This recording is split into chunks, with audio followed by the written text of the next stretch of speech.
So my presentation is going to be over focus on as effective and applied because I oftentimes get those misconstrued and flip backwards, and the textbook definition will show you why here. So EA, it's in the textbook. Shout out EA Sports there for the little pun.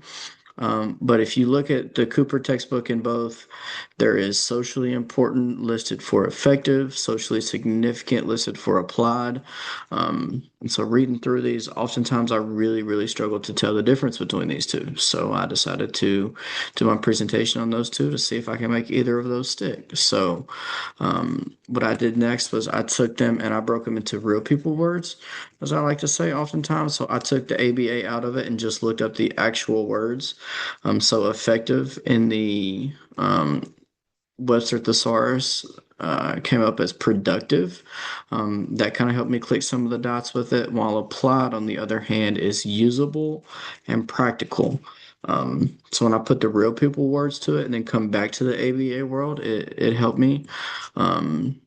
So the one of the best examples that I seen for effective came from this YouTube page right here.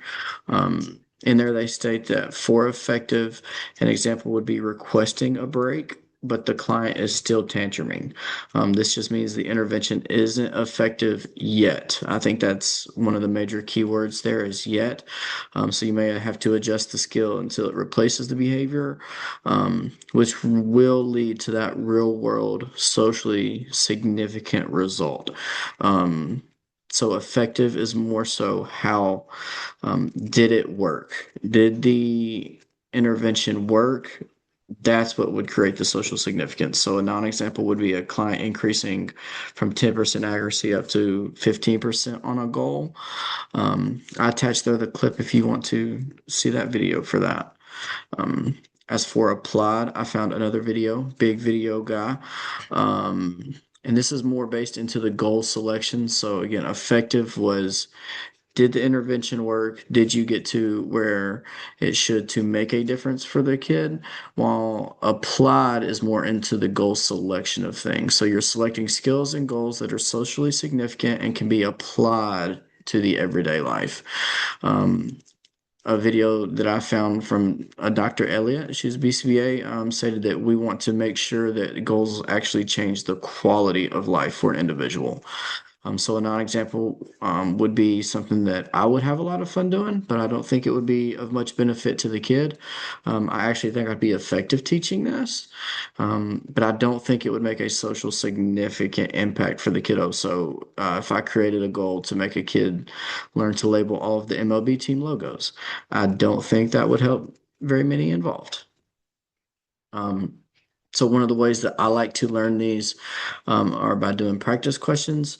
So this one is a scenario came up, and so in this scenario, there is one of the dimensions being used, while the other one is not quite met. So see if we can pick it out. A teacher implements a new high five reinforcement program to increase peer interactions for a student during recess. After 2 weeks, the data shows that the student went from 1 interaction per hour up to 1.2 interactions per hour. The teacher tells the behavior consultant the data is technically trending upward, so the plan is working. In this one, I think going from 1 to 1.2 is not very effective. I don't think that's a big enough jump to make a social impact. I do, however, think they picked an applied goal. Increasing peer interaction would make a significant difference in the kid's social life. So I think that really highlights the difference between the two because they do work hand in hand together.